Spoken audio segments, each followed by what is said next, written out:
1947 में दोनों ममालिक अलहदा हुए। ओके।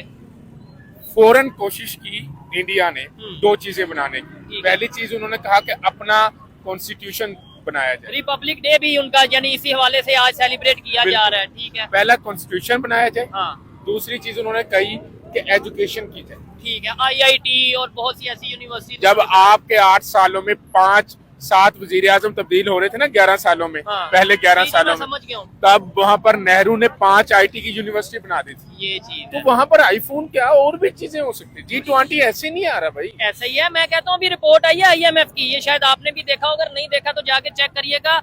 हाईएस्ट ग्रोइंग जो है ना, मतलब उनकी अगर हम बात करें सबसे ज्यादा चाइना को भी काट गया। 6.5 है इंडिया की, ठीक है, उनकी जो अगर हम बात करें ग्रोइंग ग्रोथ के हवाले से, और चाइना की है 4.5। वो जीडीपी के आप मतलब जी। लेवल की बात करें।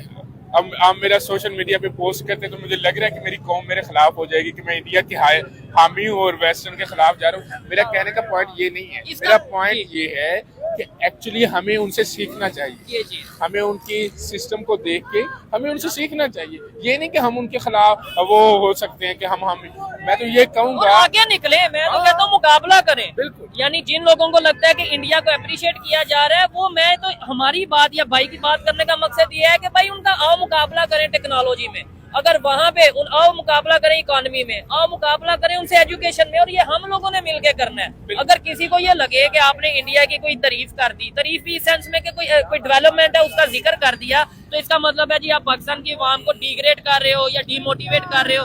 अगर हम इसका उल्ट समझें कि यार हम मोटिवेट करने के लिए कि आप भी करो, और हम कर सकते हैं सब लोग मिलके। बिल्कुल बिल्कुल हमें कोशिश करनी चाहिए।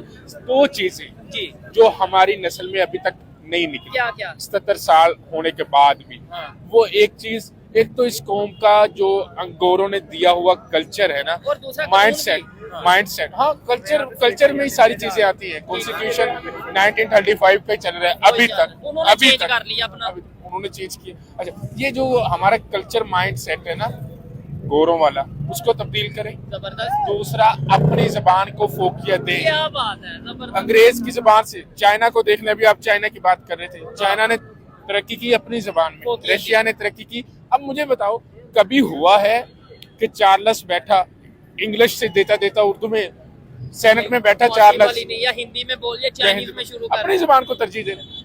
आपके सेनेटर क्या कर रहे होते हैं? वहाँ पे पर्ची पे पढ़ेंगे, जाके इंग्लिश में बोलेंगे। जरूरत नहीं है, अपनी जबान को तरजीह दें। ठीक हो गया। जब कौम अपनी जबान को तरजीह देगी या आपके हुक्मरान, तो आपकी सेल्फ एस्टीम बढ़ेगी। अच्छा, लास्ट सेल्फ रिस्पेक्ट बढ़ेगी। मुझे एक बात बता दें, मैं कोशिश करूंगा इन्हें फिर इनवाइट किया जाए प्रॉपर, मतलब ये तो अभी रोड पे है, किसी इनके साथ ऐसा एक प्रोग्राम किया जाए, क्योंकि मुझे जरूरत है, हमें जरूरत है ऐसे नौजवानों की, इनसे सीखने की, इनके साथ बात करने की, इनकी बात को आगे पहुंचाने की, ताकि दुनिया को भी पता चले यार नो डाउट पाकिस्तान में उतनी एजुकेशन नहीं, लेकिन ऐसे लोग कहीं ना कहीं मौजूद हैं जो पाकिस्तान का दर्द रखते हैं, जो दुनिया को एक अलग एंगल से देखते हैं कि दुनिया कहाँ चली गई है। हमें ये हिंदू मुस्लिम, ये काफर, ये मुसलमान, इस कंसेप्ट से थोड़ा हट के पाकिस्तानी के तौर पे सोचने की जरूरत है। लास्ट में मुझे बता दें, ये आम आवाम को कैसे समझाया जाए कि हम लोगों ने मिलके, यानी ये हुकूमत को छोड़ो, सियासतदानों को छोड़ो, हम सब ने मिलके पाकिस्तान के लिए कुछ करना है। पाकिस्तान को जो सच है सबसे पहले तो उसे मानना है और फिर आगे बढ़ना है। भाईजान, सबसे इम्पोर्टेंट चीज हाँ। किसी भी सोसाइटी में रेनोवेशन करने की ना, वो बेसिक चीज एक ही है, क्या? वो एजुकेशन। जब तक कौम में एजुकेशन अवेयरनेस नहीं ना आएगी, तब उस तक वक्त तक कभी भी तब्दीली नहीं आ सकती। ठीक हो अब गया। हमारी कौम एजुकेशन समझती है, ये जो किताबी, पेपर होते हैं, हाँ। एजुकेशन उसको कहते हैं जिसमें अखलाकियात, ठीक है, मोरल वैल्यूज, जिसमें इंटरनेशनल जो पॉलिटिक्स है उसका पता चले कि दुनिया कैसे चेंज होती नजर आ रही है। दुनिया आईटी हो चुकी है, इंटरनेशनल सतह पर एआई टूल आ चुकी है, इंफॉर्मेशन टेक्नोलॉजी इस कदर बढ़ चुकी है। हमारी कौम का वही रट्टा सिस्टम, तो है। हमें अवेयरनेस नहीं, तो मेरी कौम को जब तक अवेयरनेस नहीं ना आएगी, ठीक उस है। वक्त तक हमें तब्दीली मुझे नहीं नजर नहीं आ रही। क्या समझते हैं कि अगर हम टेक्नोलॉजी, एक मिनट के लिए जो गवर्नमेंट की पॉलिसी है इसको समझ लें, हाँ यार इंडिया कहीं ना कहीं दुश्मनी है, तो कहीं हमारी इंफॉर्मेशन वाकई ना लीक हो जाए, मान लिया एक मिनट के लिए, लेकिन सब्जियां क्यों नहीं उनसे ले सकते? क्या उसके अंदर भी कोई इंफॉर्मेशन की डिवाइस लगी है कि वो यहाँ सब्जी भेजेंगे, हम खाएंगे और वो डिवाइस हमारे अंदर चली जाएगी और हमारा सारा डाटा उनके पास चला जाएगा? मैं बहुत अच्छी बात, मैं अक्सर कहता होता हूँ ये जो आपका वाघा बॉर्डर है ना, हाँ। इसको टांग फैलाने की बजाय अगर इससे दोस्ती फैलाने की बजाय दोस्ती फैलाने पर तरजीह दी जाए ना, क्या तो बात बड़ी बात होगी। तो वो मुझे कहेंगे भाया GHQ में आपको ले जाएंगे, तो आपका वो हाल होगा जो आप समझ सकते नहीं हैं। वो भी चले, मैं टांगे भी उठाएं, जाहिर बात है, एक माहौल में गर्मा गर्मी, एक ट्रेडिशन चल रहा है, रवायत चल रही है, करें। लेकिन ये देखें कि वो सिर्फ टांगे नहीं उठा रहे, वो और भी बहुत कुछ उठा रहे हैं। वो टेक्नोलॉजी में अपन, वो तो चांद पे पहुंच गए, फिर कहा जाता है जी तारीफ हो गई, फिर वो तो पता नहीं कहाँ कहाँ पहुंच गए। दुनिया की चौथी बड़ी इकॉनमी बनने जा रहे हैं। उनकी अगर हम बात करें कि वो दुनिया के इस्लामिक कंट्रीज के साथ रिलेशन, अभी इंडोनेशिया के प्रेसिडेंट, जो कि दुनिया में सबसे ज्यादा मुसलमान कहाँ है, मिडिल ईस्ट एशिया, इंडोनेशिया में 100% की राइट। उनके प्रेसिडेंट उधर इंडिया में मौजूद हैं, उनके साथ रिलेशन बेहतर करने की बात कर रहे हैं, और हम कहते हैं कि दुश्मन और दोस्त और मुसलमानों पे जुल्म। देखिए भाई, मैं आपको एक चीज बताऊं, क्या दुनिया में मैंने पहले भी बात की, इस वक्त हर मुल्क, जी। क्योंकि अब टेरिटरीज बन चुकी हैं, ऐसे ही है। अब वो रीजन पे जाना तो वो ये लैला कब्जा हो बात है, जाएगा, सब ये है, वो है, वो टेरिटरीज बन चुकी है। अब दो ही चीजों की गेम है, क्या? प्रॉक्सी वार चल रही है, बिल्कुल। जिसकी इकोनॉमी अच्छी होगी वो सब ठीक लोग है। उसको फॉलो करेंगे। ऐसे ही है।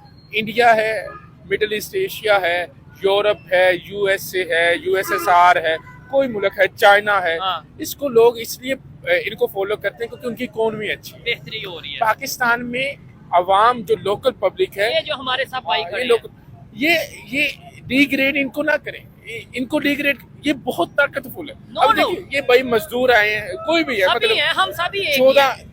14 घंटे अगर काम करने की सकत है ना हमारी कौम में, ठीक है। तो तब्दीली भी ला सकते हैं। ऐसा ही है। लेकिन तब्दीली में एक ही चीज है, अवेयरनेस नहीं है हमारी कौम को कि तब्दीली कैसे लानी है। क्या? हमारे अवेयरनेस ये समझती है कि आओ एहतजाज कर लें, आओ प्रोटेस्ट, नारे लगाओ, पाकिस्तान जिंदाबाद, यही मतलब वो समझ लेंगे। वो प्रोटेस्ट करने से मुल्क में तब्दीली नहीं आती, और अवाम जज्बाती हो फिर तब्दीली नहीं आती। ये चीज है। शाऊर होनी चाहिए, शाऊर आती है इन्वेस्टिगेशन से, रिसर्च से, ये तहकीक से। हमारी कौम को तहकीक करने की और जरूरत है। शऊर और अवेयरनेस आता है रियल हिस्ट्री को पढ़ने से। बिल्कुल, जब रियल तक हिस्ट्री- हमें अपने पास से मतलब बनाई गई एक हिस्ट्री बताई जाएगी, तब तक हमें पता ही नहीं चलेगा कि असलियत क्या है। दुरुस्त। ये मेरी कौम को मैं अक्सर कहता हूँ, आप घबराए ना कि वो वहां से गाड़ी आ रही है। आपको मैं अगर तारीख में लेकर चलूं, 18वीं सदी में अल-बेरूनी थे, हाँ। जिन्होंने सबसे पहले बहरी जहाज की मशीनरी बनाई। अच्छा, अल-कासम ज़हरावी थे, जिन्होंने जो सबसे पहले सर्जन थे। ठीक है। तो आप मुसलमान थे, जो बहुत बड़ी लेकिन हिस्ट्री आज के, ये तो आपने हिस्ट्री की, आज के दौर में मुझे बताएं, पाकिस्तान मेडिकल, अगर हम बात करें मेडिकल लेवल पे किस जगह पे खड़ा है, अगर हम बात करें टेक्नोलॉजी पे किस जगह पे खड़ा है, क्या हमें चाइना की या US की जरूरत पड़ती है कि नहीं? एक ना किताब है, अगर कौम पढ़ना चाहे, पाकिस्तान हार्ड कंट्री। ठीक है। ये ब्रिटिश जर्नलिस्ट हैं, उन्होंने- जिन्होंने 25 साल पाकिस्तान में गुजारे, ठीक है। फिर अपने तजर्बे के बना पर यहाँ पर किताब लिखी। पाकिस्तान में तब्दीली इस वजह से नहीं आती, उसका 4 फैक्टर वो बता के गया। ठीक है। पहला फैक्टर ये है, यहाँ पर सोशल जस्टिस नहीं है। ठीक है। दूसरा फैक्टर, यहाँ पर लैक ऑफ एजुकेशन। तीसरा फैक्टर वो बता के गया, इंटरप्शन ऑफ एस्टेब्लिशमेंट। ठीक हो गया। ठीक है। चौथा फ्रीडम फैक्टर- ऑफ स्पीच भी शायद। वो इंटरप्शन ऑफ एस्टेब्लिशमेंट है ना, तो एस्टेब्लिशमेंट के अब इंटरप्शन पे आप देख लो, क्या कौन फ्रीडम रखता है? अच्छा, आर्टिकल 19 तो बस नाम का है। नहीं वैसे इधर एक थोड़ा सा मैं आपको अगर बात करूं, आप बोल तो रहे हैं, यानी अक्सर ये मैं सवाल करता हूं, आप बोल रहे हैं तो आप एक साइड पे बोल भी रहे हैं सब कुछ और कह रहे हैं फ्रीडम ऑफ स्पीच नहीं। पता क्या है, अच्छा। हमारी कौम फ्रीडम ऑफ एक्सप्रेशन को और सेंस में समझती है। फ्रीडम अच्छा, कि किसी के खिलाफ बात करना ही फ्रीडम ऑफ एक्सप्रेशन समझा जाता है, जबकि ओवरऑल इसको देखना चाहिए। मैं फिर अपनी बात पे जोर दूंगा, मैं freedom of expression in context कर रहा हूँ, जिस कॉन्टेक्स्ट में मैं कर रहा ठीक हूँ है। वो मैं कर रहा हूँ दलील के साथ। ये चीज़- मेरी कौम चाहती है कि मुझे फ्रीडम ऑफ एक्सप्रेशन मिले विदाउट प्रूफ। हाँ। मैं ऐसे ही हवा में बातें इसके करता हूँ। खिलाफ भी बात करते हैं जी फ्रीडम ऑफ एक्सप्रेशन के नाम पे। अब नवाज शरीफ है ना, हाँ, उसपे या कोई भी करप्शन है। के इल्जाम लगाए जाते हैं। शहबाज शरीफ है, उसको करप्ट, हमारी कौम जरदारी को, इमरान खान है, जरदारी जो को- भी है हाँ। इनको। लेकिन मेरी कौम से मैं पूछ लूं कि प्रूफ कहाँ पर है? नहीं है। प्रूफ नहीं है ना, तो इस पे इन्वेस्टिगेशन करनी पड़ती है। ठीक हो गया। तो मैं डॉन लीग का शायद आप बिल्कुल ऐसे जानते ही हैं, है। डॉन लीग इतना बड़ा केस था, स्कैंडल था। विकी लीग इतना बड़ा स्कैंडल दुबई था, लीग। अभी दुबई लीग आया। इतना कौम को पता ही नहीं। नहीं पता, बिल्कुल बस ये पता है इमरान खान ये है, वो नवाज शरीफ चोर है, शहबाज शरीफ वो है, जरदारी ये है, मतलब तब्दीली हमेशा एक ही चीज सबसे मैं कहूंगा, आप सोशल मीडिया पे पोस्ट करेंगे, अवेयरनेस से आती, और अवेयरनेस हमेशा एजुकेशन जबरदस्त। होगी तो आप में अवेयरनेस आएगी। जिस इंशाल्लाह हम बैठेंगे वो डिस्कशन करेंगे। और मैं बताऊंगा कौन कौन से पॉइंट हमारी कौम में लैक है, जिसकी वजह से हम आईटी की जानब नहीं जा रहे। ठीक है। और जो हमें परसोना दिया हुआ है अभी की हुकूमत ने कि आपको ये हम इंटर्नशिप करवा रहे हैं, ये इंटर्नशिप, ये सब ड्रामेबाजी है। इस पे भी बहुत सी इसके ऊपर डिटेल में बात करेंगे। और ये देखें, जब कोई लॉजिकल बात करता है तो कितने लोग इकट्ठे हो जाते हैं। अगर यही बातें मेन स्ट्रीम मीडिया पे की जाएं, यही बातें पाकिस्तान के जो बड़े बड़े जर्नलिस्ट हैं वो करें, तो ये बात दूर नहीं कि बहुत जल्द पाकिस्तान की आम आवाम में भी अवेयरनेस आएगी, पाकिस्तान की आम आवाम में मोटिवेशन आएगी कि हम सब ने मिलके, इन्होंने हम सब ने मिलके पाकिस्तान को बेहतर करना है।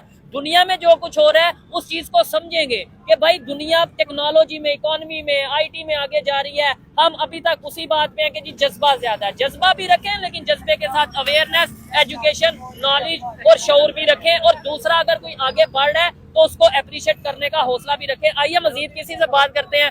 भाई बहुत शुक्रिया।